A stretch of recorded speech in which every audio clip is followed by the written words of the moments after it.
Hello guys, welcome back to my channel. ಈ ಸರಿ ಅಮರ್ನಾಥ್ಗೆ ಯಾರ್ಯಾರು ಪ್ಲ್ಯಾನ್ ಹಾಕಿರೋ ನನ್ನ ಪೇಜನ್ನು ಫಾಲೋ ಮಾಡಿ, ಸಬ್ಸ್ಕ್ರೈಬ್ ಮಾಡಿ. ಕಂಪ್ಲೀಟ್ ಡೀಟೇಲ್ಸ್ ಕೊಡ್ತೀನಿ. ಏನಾದ್ರು ಡೌಟ್ ಇದ್ದರೆ ಕಾಮೆಂಟ್ ಮಾಡಿ. ನಿಮಗೆ ಸ್ಟೆಪ್ ಬೈ ಸ್ಟೆಪ್ಪು ವೀಡಿಯೋಸಲ್ಲಿ ತೋರಿಸ್ತೀನಿ ನೋಡಿ. ಈಗ ಗೂಗಲ್ ಓಪನ್ ಮಾಡ್ಕೊಂಬಿಟ್ಟು ಗೂಗಲಲ್ಲಿ ಅಮರ್ನಾಥ್ ಯಾತ್ರಾ ಅಂತ ಹೊಡೆದ್ರೆ ಫಸ್ಟ್ನೇ ಬರುತ್ತೆ ಶ್ರೀ ಅಮರ್ನಾಥ್ ಯಾತ್ರಾ ಅಂತ, ಸೈನ್ ಬೋರ್ಡ್ ಅಂತ. ಅದರಲ್ಲಿ ಓಪನ್ ಮಾಡಿ ಕೆಳಗಡೆ ಬಂದರೆ ಮೊನ್ನೆ 8ನೇ ತಾರೀಕು ಬಿಟ್ಟಿದ್ದಾರೆ. ಫಸ್ಟು ನೀವು ವೆಬ್ಸೈಟ್ ಓಪನ್ ಆಗಿದ ತಕ್ಷಣ ಇಲ್ಲಿ ಕಾಣಿಸುತ್ತೆ ನೋಡಿ, compulsory health certificate CHC for ಯಾತ್ರಾ 2026 ಅಂತ, ಹಿಂದಿ ಇಂಗ್ಲೀಷ್ ಅಂತ. ಇಂಗ್ಲೀಷಿಂದು ಡೌನ್ಲೋಡ್ ಮಾಡ್ಕೊಳ್ಳಿ.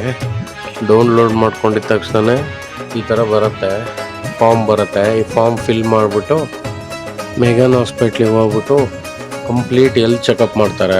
ಹೆಲ್ತ್ ಚೆಕಪ್ ಮಾಡಿಬಿಟ್ಟು ಫಾರ್ಮಿಗೆ ಸೈನು ಸೀಲು ಹಾಕಿ ಕೊಡ್ತಾರೆ. ಈ ಥರ ನೋಡಿ, ನಾನು ಮಾಡಿಸ್ಕೊಂಬಂದಿದ್ದೀನಿ. ಆದಷ್ಟು ಬೇಗ ಹೆಲ್ತ್ ಸರ್ಟಿಫಿಕೇಟ್ ಮಾಡಿಸ್ಕೊಂಬನ್ನಿ. ಯಾಕಂದರೆ ಏಪ್ರಿಲ್ 15ನೇ ತಾರೀಕು 3 ಡೇಸ್ ಅಷ್ಟೇ ಇರೋದು. ಟಿಕೆಟ್ಸು ಬಿಡ್ತಾರೆ, ಅವಾಗ ಆದಷ್ಟು ಬೇಗ ಟಿಕೆಟ್ಸ್ ಖಾಲಿ ಆಗುತ್ತೆ. ನಿಮಗೇನಾದ್ರು ಗೊತ್ತಾಗಿಲ್ಲ ಅಂದರೆ ವೀಡಿಯೋದಲ್ಲಿ ಕಾಮೆಂಟ್ ಮಾಡಿ, ನಾನು ಸ್ಟೆಪ್ ಬೈ ಸ್ಟೆಪ್ ಇನ್ನೊಂದು ಸತಿ ನಿಮಗೆ ಹೇಳ್ತೀನಿ.